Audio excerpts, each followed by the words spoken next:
मातेच्या घरी भगवान दत्त गुरूंनी गोधुली बेला म्हणजे संध्याकाळच्या 6 वाजता जन्म घेतला. आपल्या सर्वांना माहिती आहे, एक दिवस 3ही माता चर्चा करत होत्या, सोबत डबा खात होत्या, सोबत बसलेल्या होत्या. त्यांची सुंदर अशी चर्चा सुरू आहे. मग तिथे थोडासा अहंकार आला आणि मातांमध्ये अशी चर्चा व्हायला लागली की मी सर्वात श्रेष्ठ पतिव्रता आहे, त्रैलोक्यामध्ये मीच सर्वात श्रेष्ठ आहे. 3 जणी माता कोण होत्या? वाग्वदेवी म्हणजे सरस्वती माता, जिला ब्राह्मणी सुद्धा म्हटलं जातं, माता पार्वती आणि माता लक्ष्मी. माता लक्ष्मी म्हणते, अगं मी सर्वात श्रेष्ठ पतिव्रता आहे, मी माझ्या विष्णू भगवंताच्या चरणारविंदाजवळ नेहमीच वास्तव्य करते, माझ्या प्रभूचे मी चरण दावत असते, चरणांची सेवा करत असते, मी देवाचे चरण सोडून कुठे जात नाही, मी सर्वात श्रेष्ठ पतिव्रता आहे. माता पार्वती म्हणायला लागली, अगं तुम्हाला काय माहिती आहे, भगवान शिव मिळावे याच्यासाठी मी वनात जाऊन तपश्चर्या केली, हिवाळ्याच्या दिवसांमध्ये शिलाखंडावर बसून तपश्चर्या केली, उन्हाळ्याच्या दिवसामध्ये आजूबाजूने अग्नी प्रज्वलित केला, मध्यस्थ बसून तपश्चर्या केली, आणि पावसाळ्याच्या दिवसामध्ये पाण्याच्या धारेखाली बसून तपश्चर्या केली, तेव्हा कुठे जाऊन मला शिव मिळालेत, मी सर्वात श्रेष्ठ पतिव्रता आहे. वाग्वदेवी सुद्धा म्हणाली, तुम्हाला काय माहिती आहे, ब्रह्मदेव सृष्टी निर्मितीचं कार्य करतात आणि त्या निर्मितीसाठी बुद्धीची आवश्यकता असते. प्रतिक्षण मी माझ्या पतिदेवांना क्षणोक्षणी साथ देत असते, मी सर्वात श्रेष्ठ पतिव्रता आहे. तिघींमध्ये चर्चा वादविवाद आता सुरुवात झाली होती. तितक्यात त्या ठिकाणी नारदजींची स्वारी आली. नारायण नारायण. नारदजींना पाहता बरोबर तिघींनी विचारलं, नारदा बरा झाला वेळेवर आलास, सांग बरं आम्हाला त्रैलोक्यामध्ये सर्वात श्रेष्ठ पतिव्रता कोण आहे? नारदजी म्हणाले, माता आता काय सांगू, खरं सांगू की खोटं सांगू? माता म्हणाली, खरं सांग. नाही म्हणे माता, खरं सांगायला काय नाही, पण खरं बोललं की सख्या मायला राग येतो म्हणे, बरोबर ना, आणि खोटं बोललं की पापाचं भागीदार व्हावं लागतं, काय करू, अडचणीत पडलो मी. सगळ्या माता म्हणतात, अरे काही राग येणार नाही, तू सांग सर्वात श्रेष्ठ पतिव्रता कोण आहे? नारदांनी सांगितलं, माता क्षमा करा, पण मला तरी असं वाटतं त्रैलोक्यामध्ये सर्वात श्रेष्ठ पतिव्रता म्हणजे माता अनुसया आहे, अत्री ऋषींची भार्या, सर्वात श्रेष्ठ पतिव्रता.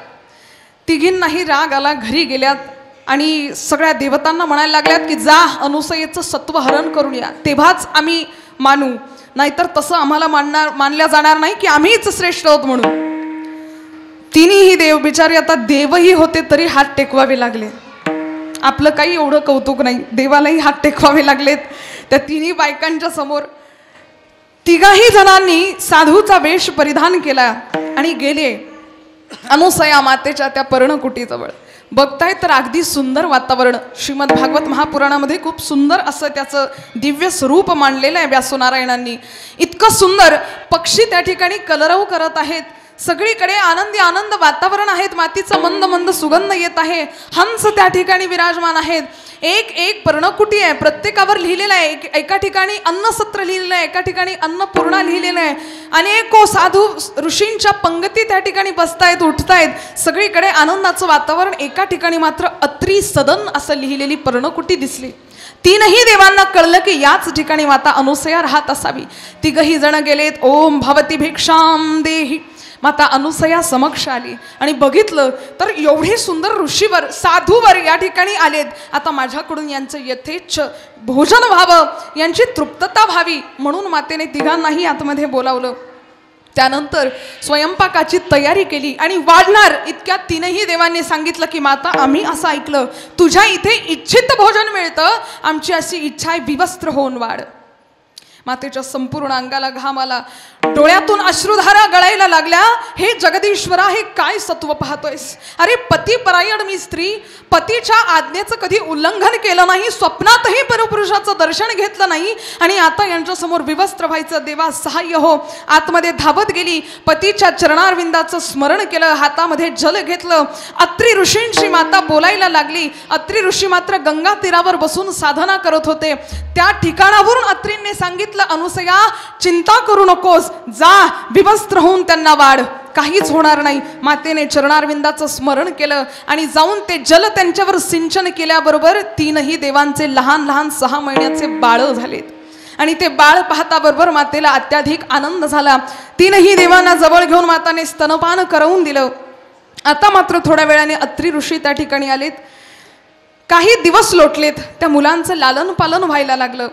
भगवान विष्णूचं नाव ठेवण्यात आलं दत्त, भगवान ब्रह्मदेवाचं नाव ठेवण्यात आलं चंद्रमा आणि भगवान सांब सदाशिवाचं नाव ठेवण्यात आलं दुर्वासा. नामकरण झालं, लालन पालन सुरू झालं, अगदी लाड त्या ठिकाणी सुरू झाले. आता मात्र तीनही देवींना चिंता पडली की आमचे पतिदेव गेले होते, अजून का आले नाही. तिघीही जणी गेलेत अनुसयाच्या घरी. अनुसया मातेच्या तिथे जाऊन आता मात्र विनवणी केली, अनुसये आमचे पतिदेव आम्हाला परत कर. माता म्हणाली, जा, पाळण्यामध्ये झोपलेले आहेत, तिघांना घेऊन या. पार्वती माता गेली. पार्वती मातेने जरा कमरेला पदरच खोचला. म्हणे, आत्ता मी जाऊन माझा पती आणते. आतमध्ये गेली आणि ब्रह्मदेवाला उचललं आणि बाहेर आली. हे बघ म्हणे माझे सांब सदाशिव. तिकडून लक्ष्मी माता म्हणायला लागली, रॉंग नंबर लागला, हा तुझावाला नाही आहे. पुन्हा माता पार्वती थोडीशी खजील झाली, बघितलं, ठेवून दिलं. आता तीनही माता उदास झाल्या आणि आता मात्र गर्वहरण झालं. त्या अनुसया मातेला म्हणतायत, माते क्षमा कर, तुझ्यासारखी श्रेष्ठ पतिव्रता या त्रैलोक्यामध्ये कोणी नाही, आज आम्ही जाणलं, पण आता मात्र आमचे पतिदेव आम्हाला परत कर. पुन्हा मातेने जलसिंचन केलं. तीनही बाळ मोठे साक्षात त्यांच्या स्वरूपामध्ये विराजमान झाले.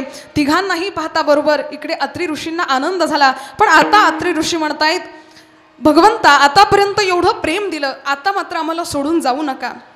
त्यावेळी भगवान विष्णूने सांगितलं की आमचं तीनही देवांचं तत्व दत्त स्वरूपामध्ये आम्ही विराजमान करतो, तेज आम्ही विराजमान करतो, स्थापित करतो, पण आम्हाला आता मात्र आमच्या कार्याला निघू द्यात.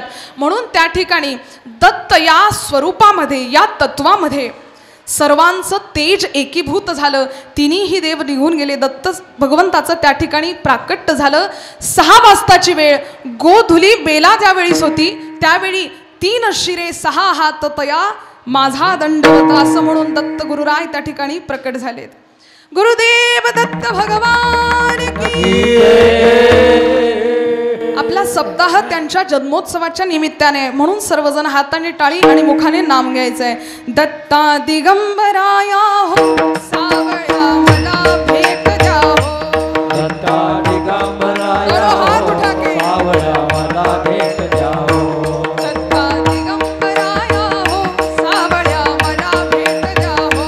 दत्ता दिगंबराया हो, सावळ्या मला भेट द्या हो.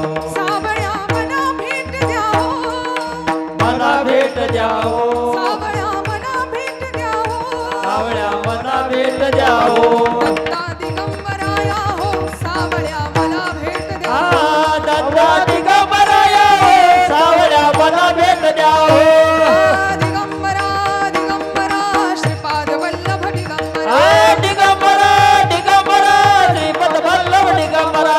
दिगंबरा दिगंबरा श्रीपाद वल्लभ दिगंबरा. आ, दिगंबरा दिगंबरा श्रीपद वल्लभ दिगंबरा. दिगंबरा दिगंबरा श्रीपाद वल्लभ दिगंबरा. आ, दिगंबरा दिगंबरा श्रीपद वल्लभ दिगंबरा. गुरुदेव दत्त भगवान की. दिगंबर अवस्थेमध्ये श्री गुरुदेव दत्त आहेत. आजूबाजूला त्यांची कुत्रे आहेत, मागे गौमाता आहेत, 3 शिरे आहेत, 6 हात आहे, पण पाय 2च आहे, कारण एकाच तत्वामध्ये ब्रह्मा विष्णू आणि महेश्वर सामोरी बसले. मलाही दत्त गुरु दिसले, मलाही दत्त गुरु दिसले. गुरुदेव दत्तांचं त्या ठिकाणी प्राकट्य झालं आणि त्यांच्याच जन्मोत्सवाच्या निमित्ताने आपण हा सुंदर असा आखलेला सुंदर असा कार्यक्रम, याची रूपरेषा सुद्धा आपण सर्व महिला मंडळींनी अगदी सुंदर आखलेली आहे. आणखी आपल्याला साथ करणारे आमचे किसन काका गावंडे असतील, ते मदन काका असतील, आणि आपणही सर्व आमच्या शिंदू आजी असतील, आमच्या बेबी आजी असतील, आणखी संपूर्ण महिला मंडळी, जोशी परिवार, आमच्या आजी असतील, सर्वांच्या साथीने, संपूर्ण माता जिजाऊ महिला मंडळीच्या साथीने हा कार्यक्रम इतका सुंदर होतोय. आजच्या दिवशी काला या प्रकरणातील अभंगाचा आपण श्रवणपान करूयात. भगवान गोपाल कृष्णाच्या काहीशा लीला श्रवण करूयात आणि मग मात्र सांगता आपण करूयात. विठ्ठल विठ्ठल.